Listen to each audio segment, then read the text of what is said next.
한국인의 나이 계산 방식은 세계 대부분에서 사용하는 것과 조금 다릅니다. 가장 먼저 흔히 한국 나이라고 하는 것이 있습니다. 태어나자마자 한 살이 되고 매년 1월 1일이 되면 동시에 이제 한 살씩 먹는 거죠. 그러니까 12월 31일에 태어난 아이는 태어나서 하룻밤 자면 이제 2살이 되는 겁니다. 연 나이도 있습니다. 잘 사용은 하지 않는데 한동안 공문서에서 사용된 나이입니다. 태어난 해를 0살로 두고 이 연 나이도 해가 바뀔 때마다 한 살씩 함께 먹는 겁니다. 만 나이도 있죠. 보통 이제 국제 표준을 따르는 것인데 태어난 날부터 0살이 되고 이제 생일이 지나면 이렇게 한 살을 더합니다. 물론 2023년 6월부터 이제 저희 우리나라 대한민국도 이제 공식적으로 만 나이를 사용하고 있습니다.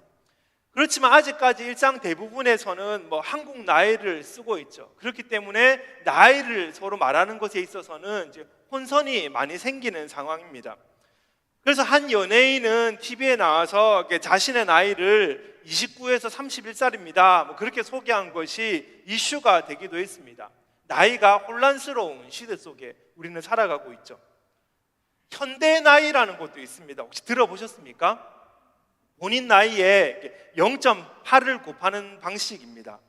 대한민국 전체 인구 중에서 이제 85세 이상 인구의 비율이 대략 50년 전쯤에 비해서 이제 0.8을 곱하면 한 68세, 68세와 비슷한 상황이다라고 해서 이제 현대 나이라고 하는 것이 나타난 겁니다. 고령화 사회가 되고 활동이 더 많아지고 하다 보니까 이제 50년 전쯤에 68세였던 사람이 지금은 85세쯤 된다. 그렇게 해서 자신의 나이에 0.8을 곱하는 것이죠. 그렇다면 저는 아직까지 30대입니다. 우리 웃으시는 집사님들도 나는 20대구나 이제 그런 생각을 가지시는 집사님들도 계시는 것 같은데 머릿속으로 이제 나이 계산하신다고 설교를 안 들으시면 안 됩니다. 끝나고 한번 계산해 보시면 좋겠습니다. 이처럼 우리가 사는 시대는 이제 평균 수명이 늘어나고 그리고 사회뿐만이 아니라 결혼이나 출산 같은 인생의 여러 가지 중요한 이벤트 시기가 점점 변화되고 늦춰지다 보니까 활동에 있어서 나이는 그렇게 중요한 것은 아닌 것 같습니다. 만약 우리가 몇십 년 전처럼 한 20대 후반, 20대 초반에 다 결혼을 해야 된다라고 하면 우리 청년들은 지금 다 노총각 노처녀들이죠. 갑자기 이렇게 암울한 표정을 가지고 그러나 우리는 현대 나이 0.8을 곱하기도 하고 또 여러 가지 인생 이벤트의 시기가 늦춰지다 보니까 누구든지 우리 청년들을 향해서 너는 노처녀야, 노총각이야 이야기를 하는 사람들은 아무도 없습니다. 중요한 것은 나이가 아닌 것 같습니다. 현대 시대, 현대를 살아가는 우리에게 있어서 중요한 것은 떠도는 말처럼 나이는 숫자에 불과한 그런 상황 속에 우리는 살아가고 있습니다. 물론 나이에 따라서 퇴직의 시기가 정해지기는 하지만 인생 이모작, 또 인생 후반전 이런 말들이 우리에게 많이 들리고 또 퇴직 후에도 많은 분들이 활발히 활동하시는 것을 볼 때에 정말 중요한 것은 나이, 이런 숫자가 아니라 이제 건강함, 얼마나 내가 건강하게 움직일 수 있느냐, 그것이 정말 우리에게 중요한 문제인 것 같습니다. 영적으로도 마찬가지죠. 우리에게 중요한 것은 영적인 나이, 내가 얼마나 신앙생활을 했고 내가 얼마나 오랫동안 봉사를 했고 내가 얼마나 많이 예배를 드렸고 그래서 내가 영적으로 나이가 얼마나 쌓였고 이것이 우리에게 중요한 것이 아니라 영적인 건강함입니다. 얼마나 내가 영적으로 잘 움직이고 있느냐, 얼마나 내가 영적으로 활동하고 있느냐, 얼마나 내가 찬양할 때, 말씀을 들을 때, 예배할 때 삶 가운데서 성령과 교제를 나누고 기쁨이 있고 충만함이 있고 얼마나 내가 영적으로 활발하게 움직이고 있느냐, 그것이 우리에게 정말 중요한 문제라는 것입니다. 그런 맥락으로 본다면 오늘 본문에 등장하는 엘리, 이 엘리라고 하는 사람은 참 안타까운 사람입니다. 엘리가 누구입니까? 엘리를 잘 표현하는 구절이 4장 18절입니다. 하나님의 괴를 말할 때에 엘리가 자기 의자에서 뒤로 넘어져 문 곁에서 목이 부러져 죽었으니 나이가 많고 비대한 까닭이라. 그가 이스라엘의 사사가 된 지 40년이더라. 엘리는 이스라엘의 대제사장이었습니다. 그리고 사사였습니다. 40년 동안이나 이스라엘을 통치했던 사람입니다. 그런데 그는 나이가 많고 살이 많이 쪘습니다. 15절에 보면 눈이 어두워서 보지 못했다라고도 말을 하고 있습니다. 엘리가 육체적으로 이제 나이가 많고 살이 찌고 그래서 앉아 있을 수밖에 없고 앉아서 그냥 넘어졌는데 그 몸무게를 이기지 못해서 목이 부러져서 죽고 눈이 보이지 않고 그런 상태, 그가 바로 엘리였던 거죠. 육체적인 상황만 말씀하시는 것이 아닙니다. 그게 영적인 상황을 말하는 겁니다. 영적으로 살이 많이 쪄서 몸을 제대로 가누지 못하는 상태, 영적으로 눈이 어두워져서 제대로 분별을 하지 못하고 제대로 볼 수 없는 상태, 그런 상태에 놓여 있는 것, 그가 바로 대제사장, 이스라엘을 40년이나 지켰던, 통치했던 그 인물 엘리였다는 것이죠. 위기입니다. 적신호입니다. 영적 건강에 이렇게 빨간불이 들어온 것입니다. 도저히 제사장이라고 할 수 없는, 도저히 그리스도인이라고 부를 수 없는 그런 영적인 상태를 가지고, 그럼에도 불구하고 제사장 자리에 앉아서, 사사의 자리에 앉아서 이스라엘을 통치했던 사람, 그 사람이 바로 엘리라는 거죠. 그럼 어떻게 하다가 엘리가 이 지경이 되었습니까? 우리 또한 오늘 말씀을 통해서 영적인 위기 가운데 있다면, 내 삶이 영적인 위기다라고 하는 그 위기의식에 놓여져 있다면, 그럼 우리는 영적인 건강을 회복하기 위해서 우리는 무엇을 점검해야 합니까? 오늘 말씀을 통해서 엘리의 상황을 보고 또 내가 무엇을 점검해야 되는지를 좀 생각해 봤으면 좋겠습니다. 첫 번째로 우리가 점검해 봐야 될 것은 우선순위가 어디에 있는지를 점검해야 됩니다. 내 우선순위가 지금 어디에 있느냐, 우리는 그것을 점검해 봐야 된다는 거죠. 엘리에게는 두 아들이 있었습니다. 홈니와 비느하스입니다. 그들 또한 성막에서 봉사를 하는 제사장이었습니다. 그러나 그들의 행실이 아주 나빴다라고 성경은 기록하고 있습니다. 레위기와 신명기가 조금 다르게 말을 하고 있지만, 제사장은 희생 제사, 그 동물들의 특정 부위만 받게 되어 있습니다. 그것이 하나님께서 제사장들에게 주신 몫이었습니다. 그러나 이들은 시중 드는 자들을 통해서 이제 고기가 삶겨질 때에 그 갈고리를 끓는 솥에 푹 담그고 거기에 건져 올려지는 그 고기들은 뭐든지 그냥 제사장이 취하는, 홈니와 비느하스가 취하는 그런 일을 했습니다. 희생제물을 가지고 오는 사람으로부터 이게 질 좋은 고기, 자신이 좋아하는 부위를 막 갈취했던 것이죠. 어떤 학자는 그 갈고리라고 하는 것이 그냥 음식을 만드는 데 쓰는 도구가 아니고 그냥 이 제사장이 막 취하기 위해서 쓰였던 도구다. 그래서 끓는 물에 보면 이렇게 먹기 좋은 곳, 좋은 부위를 골라서 꺼내어냈다, 뭐 그렇게 해석을 하는 학자도 있습니다. 어쨌든 자신에게 주어진 부위만 받을 수 있었는데 먼저 그것들을 막 갈취해서 좋은 부위, 막 맛있는 곳들을 막 자기가 취했던 것, 그들 바로 이 제사장이었던 홈니와 비느하스였습니다. 하나님의 몫이 드려지기 전에 자신들의 몫을 챙기기도 했습니다. 하나님께 드릴 예배를 경멸한 겁니다. 제사를 무시한 겁니다. 그렇다 보니까 이렇게 제물을 드리는 자가 그것을 참을 수가 없어서 싫은 내색을 하고 또 막 절충안을 말하니까 무력을 행사하겠다고 그렇게 협박까지 합니다. 제사장이, 교회에서 예배를 인도하는 자가 그렇게 협박을 하면서 하나님께 드려져야 될 제물을 갈취하는, 예배를 경멸하는 그런 모습을 보였다는 것이죠. 이들의 타락은 성적인 영역에까지 미치게 됩니다. 수종드는 여인들과 동침을 하는 끔찍한 상황, 교회에서 봉사를 하는, 제사를 준비하는 여인들과 동침을 하는 그 최악의 모습까지 보이고 있습니다. 예배를 무시하고 불의하게 제물을 드리고 성적인 타락 가운데 놓여져 있는 그들이 바로 이 홈니와 비느하스였다는 것입니다. 그런데 중요한 것은 이들의 악행을 이 아버지인 엘리도 알고 있었다는 사실입니다. 엘리도 그것들을 알고 있었죠. 그러나 엘리는 손을 쓸 수가 없습니다. 왜 그렇습니까? 나이가 많고 힘이 없어서 그렇습니까? 아닙니다. 하나님보다 아들들을 더 중요하게 여겼기 때문입니다. 우선순위가 바뀌었기 때문입니다. 29절에서 이렇게 말씀하죠. 너희는 어찌하여 내가 내 처소에서 명령한 내 제물과 예물을 밟으며 내 아들들을 나보다 더 중히 여겨 네 아들들을 나보다 더 중히 여겨. 우선순위가 바뀌어버렸다는 것입니다. 하나님을 섬기고 하나님을 최고로 모셔야 되는 그 제사장이었던 엘리가 하나님께서 주신 그 선물인 그 두 아들을 하나님보다 더 중요하게 여겼기 때문에 그 두 아들이 예배를 무시하고 자신들이 갈취를 하고 성적인 타락까지 벌리는 그 끔찍한 성직자들이 되었음에도 불구하고 그들에게 손을 쓰지 못하는 그 악행을 제어조차 할 수 없는 그런 지경에 놓여 있더라는 겁니다. 우선순위가 바뀌어버린 겁니다. 무엇이 중요하고 무엇을 위해 내가 살아야 되는지를 전혀 인식하지 못하는 그런 상황 가운데 놓여져 버렸다는 거죠. 스티븐 코비가 쓴 성공하는 사람들의 7가지 습관이라는 책이 있습니다. 그 책에 보면 이런 이야기가 나옵니다. 한 철학 교수가 강의하는 시간에 비어있는 큰 유리병을 가지고 들어왔다고 합니다. 그 큰 유리병에다가 가장 먼저 큰 돌을 넣었습니다. 이게 금방 차죠. 그러니까 그 사이사이를 이제 작은 자갈들로 채웠습니다.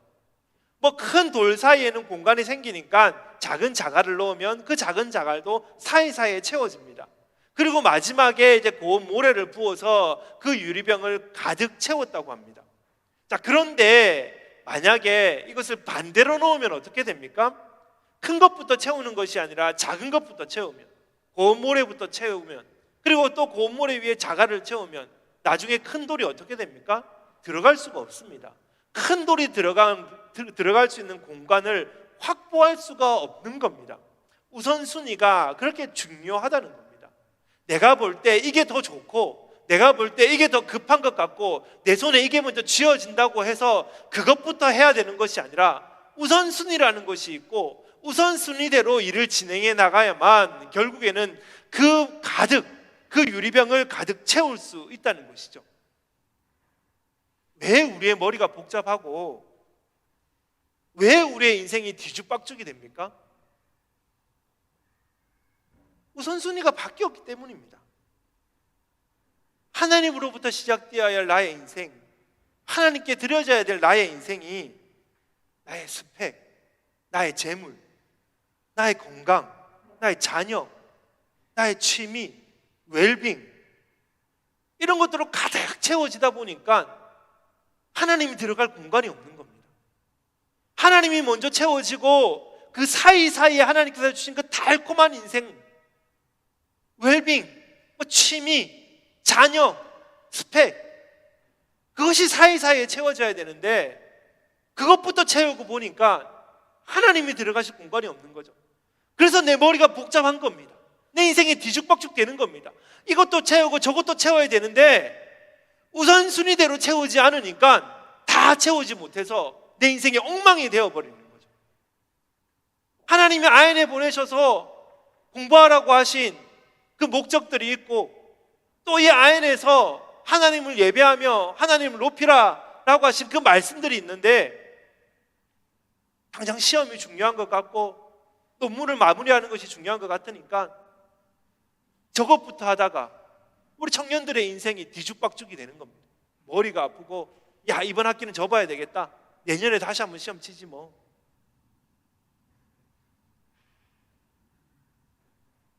그래서 결국에 어떻게 됩니까? 29절 하반절이죠. 내 백성 이스라엘이 드리는 가장 좋은 곳으로 너희들을 살찌게 하느라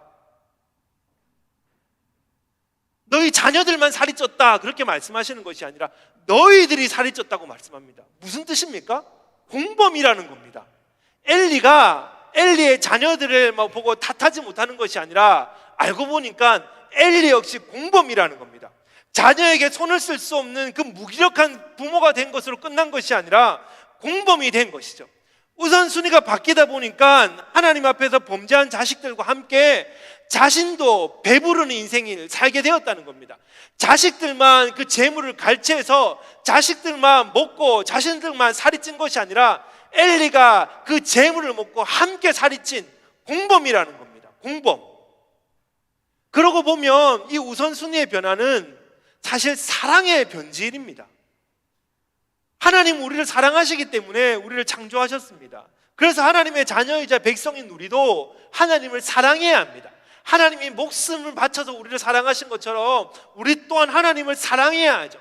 그래야만 우리는 바른 인생을 살 수 있습니다. 그러나 하나님을 사랑해야 될 우리의 인생, 우리의 사랑이 변해서 어떻게 되었습니까? 자신을 사랑하게 된 겁니다. 나를 사랑하게 된 겁니다. 나의 성취, 나의 안락함, 나의 스펙, 이것이 최우선이 되어버린 거죠. 내 배를 채우는 일이 먼저가 되었고 나에게 유익하고 내 혀를 즐겁게 하는 일이 먼저가 되어버린 겁니다. 우선순위가 바뀐 겁니다. 하나님을 사랑해야 될 나의 모습이 나 자신을 사랑하게 되면서 그때부터 우리는 우선순위가 바뀌었다는 것입니다. 40년 동안이나 이스라엘을 다스렸던 그 엘리가 왜 변질되었습니까? 자녀가 태어나서 자녀를 사랑했기 때문에 그래서 변질되었습니까? 만약에 자녀가 없었다면 무자식이 상팔자, 그래서 엘리가 변질되지 않고 끝까지 하나님을 사랑하는 사람으로 남게 되었습니까? 아닙니다. 그가 변질된 것은 고기 맛을 알아버렸기 때문입니다. 내 자신을 더 사랑했기 때문입니다. 하나님을 사랑해야 하는데, 하나님만 섬겨야 하는데, 하나님을 섬기는 것이 우선순위가 되어야 되는데 고기 맛을 알아버렸고 내 배에 살을 찌우는 것이 더 좋아 보였고 내 입술의 달콤함, 나의 유익, 나의 즐거움, 나의 재물을 채우는 것이 더 즐겁고 더 쾌락이 좋아서 그래서 엘리가 변질이 되어버린 겁니다. 그래서 자녀의 악행을 눈을 감아주고 공범이 되어버린 거죠. 하나님 오늘 말씀에서 그것을 지적하고 계시는 겁니다. 이제 독일에 온 지 한 7개월쯤 되었습니다. 그렇다 보니까 성도님들은 성도님들대로 또 뭐 다른 나라에 있는 지인들은 지인들대로 독일 생활 어때? 하고 많이 물어들 보십니다. 전혀 다른 대륙에서 뭐 정착하는 것에 대한 그 궁금함, 또 다른 나라와 차이점들에 대한 궁금함으로 뭐 지인들은 주로 물어보는 것이고, 또 우리 성도님들은 잘 정착하고 계신가? 뭐 7개월쯤 사셨는데 뭐 부족한 건 없으신가? 불편한 건 없으신가? 뭐 그래서 이렇게 물어봐 주시는 것 같아서 그런 질문들을 들을 때마다 참 감사하고 기쁩니다. 그런데 인사말이 아니라 정말 독일 생활 저는 참 좋습니다. 인사말인 것 같은데 그런 표정으로 다들 쳐다보고 계신데, 그럼 자기가 설교하면서 뭐라고 얘기하겠어? 뭐 그런 표정으로 쳐다보고 계신데 정말 좋습니다. 사역을 하면서 이런 교회를 만날 수 있을까? 뭐 그런 생각을 하면서 저는 예배에 들어오죠. 모두가 아이라서 이게 공대다 보니까 다들 아이라서 점잖게 이렇게 앉아 계시는 우리 성도님들에 비해서 뭐 찬양 인도자를 막 지휘를 하면서 찬양 인도를 하고 막 뛰면서 찬양 인도를 하는 그런 교회. 그래서 우리 모두가 기쁘게 찬양하는 그런 교회. 끝나고 또 나눔을 하고 또 함께 또 식탁의 교제를 나누면 풍성한 식탁의 교제가 있고 또 그 가운데서 막 사랑이 넘치는, 또 새로 오신 성도님들을 따뜻하게 맞이하고 뭐 그들의 정착도 돕기를 위해서 막 애를 쓰고 하는 그런 모습들을 보면서 참 좋은 교회를 만났구나. 특별히 저의 비전과 너무나 잘 맞는 우리 교회, 그리고 그 성도님들을 보면서 참 좋다라는 생각을 많이 합니다. 우리 교회뿐만이 아니죠. 우리 독일 주변의 환경도 너무 좋지 않습니까? 이쪽으로 넘어지면 네덜란드고 저쪽으로 넘어지면 벨기에고, 그래서 뭐 저쪽으로 가보면 네덜란드에 또 새로운 맛도 있고 뭐 벨기에 새로운 맛도 있고 또 아인에서도 뭐 새로운 것들이 너무나 많고 너무나 평안하고 너무나 안락한 그런 곳에서 저는 목회를 하고 있습니다. 그래서 이 환경이 저에게는 참 좋습니다. 그러나 이렇게 좋은 환경이 목회를 하는 저에게 있어서는 또 가장 경계해야 될 부분이 바로 이런 환경입니다. 왜 그렇습니까? 하나님이 우선순위에서 내려오는 순간 저는 변질되기 때문입니다. 하나님보다 환경이 좋고 하나님보다 이 공간이 좋고 하나님보다 저에게 주어진 것이 좋아서 그것을 붙잡기 위해서, 그것을 쫓기 위해서 제가 막 발버둥을 치며 살아간다면 그때부터 저는 변질되는 삶을 살 수밖에 없기 때문에 너무나 좋은 환경이 저에게 너무 좋지만 이 너무나 좋은 환경이 저에게는 가장 경계해야 되는 대상이라는 것입니다. 그래서 저는 오늘도 저에게 질문을 합니다. 내 우선순위는 어디에 있는가? 내 우선순위는 어디에 있는가? 지금 나는 누구를 사랑하고 있는가? 지금 나의 눈은 무엇을 바라보고 있는가? 나는 영적으로 비대해져 있지 않는가? 나는 영적인 눈이 어두워져 있지 않는가? 끊임없이 질문을 하며 오늘도 조심스럽게 한 발짝 한 발짝을 걸어가는 것, 그것이 아인에 사는 저의 모습입니다. 오늘 우리의 우선순위는 어디에 있습니까? 우리는 누구를 사랑하고 있습니까? 우리 사랑하는 부모님들, 자녀에게 우선순위가 있습니까? 자녀를 주신 하나님께 우선순위가 있습니까? 우리 사랑하는 청년들, 학위에 우선순위가 있습니까? 학업을 할 수 있게 해주신 하나님께 우선순위가 있습니까? 급한 것이 중요한 것이 아니라 중요한 것을 붙잡는 것, 그것이 정말 우리의 인생에 중요합니다. 눈에 보기 좋고 내 혀를 달콤하게 만드는 것이 아니라 하나님을 붙잡는 인생이 되시기를 간절히 바랍니다. 그릇된 자기 사랑으로 나를 망치는 것이 아니라 온전한 하나님 사랑으로 참된 그리스도인의 삶을 살아가는 복된 우리가 되시기를 간절히 바랍니다. 그런가 하면 두 번째로 우리가 점검해 봐야 될 것은 하나님과의 소통이 이루어지고 있는가? 오늘도 나는 하나님과 소통하고 있는가? 우리는 그것을 점검해 봐야 합니다. 오늘 말씀해 보면 엘리 또는 그의 자녀들과 엘리 그리고 그의 자녀들과 좀 대조적으로 등장하는 인물이 있습니다. 그 사람은 바로 사무엘입니다. 18절에서 이렇게 소개를 하죠. 사무엘은 어렸을 때에 세마포 에봇을 입고 여호와 앞에서 섬겼더라. 사무엘은 여호와 앞에서 섬겼다고 합니다. 그런데 그 앞에 뭐라고 얘기합니까? 세마포 에봇을 입고 라고 이야기합니다. 허리에 두르는 옷입니다. 제사장들이나 아니면 성막을 담당하는 사람들이 입었던 옷이죠. 그 에봇을 입고 하나님의 뜻을 묻고 또 하나님의 인도하심을 받았습니다. 그러니까 에봇을 입었다라고 하는 것은 하나님의 뜻을 묻고 하나님의 인도하심대로 살아가고 있다라고 하는 것을 돌려서 말씀하시는 겁니다. 자, 그런데 이 에봇은 사무엘만 입은 것이 아닙니다. 하나님께서 엘리를 이렇게 질타하실 때 엘리에게도 그 에봇을 입혀 주셨다라고 말씀하십니다. 그러니까 제사장들은 누구나 입어야 되는 옷, 그것이 바로 이 에봇이라는 거죠. 그런데 오늘 말씀해 보면 엘리의 자녀들도 에봇을 입고 여호와를 섬겼다라고 하는 말씀이 없습니다. 제사장으로서 일을 했고 제사장으로서 어떤 악행을 벌렸고 그래서 이 사람들은 제사장으로 있었다라고 하는 것은 있지만 에봇을 입었다라고 하는 구절이 어디에도 없습니다. 무엇을 의미합니까? 엘리와 그의 아들들은 제사장으로서의 모습은 가지고 있었지만 그들은 역할만 감당하는 사람일 뿐이었다는 겁니다. 제사도 드리고 엘리는 사무엘도 가르치고 또 찾아오는 사람들을 대신해서 기도도 해주는 그런 모습을 있었지만 그들에게 남아있는 것은 행위뿐이라는 거죠. 그냥 봉사, 그 껍데기뿐이라는 겁니다. 기능적인 제사장, 정신은 온데간데 없는 그냥 모양만 있는, 몸만 있는 그런 사람들, 그들이 바로 엘리 그리고 그들의 자녀들이었다는 것입니다. 왜 이들이 이들의 모양이 되었습니까? 그것은 바로 이들이 하나님과 소통하지 않았기 때문입니다. 하나님과 대화가 되지 않았기 때문입니다. 오늘 보면 12절에서 이렇게 말씀하고 있죠. 엘리의 아들들은 행실이 나빠 여호와를 알지 못하더라. 여호와를 알지 못한다라고 하는 것은 하나님과의 경험이 없다는 겁니다. 그러니까 하나님에 대한 체험, 하나님과의 인격적인 만남, 하나님과의 교제가 없었다는 겁니다.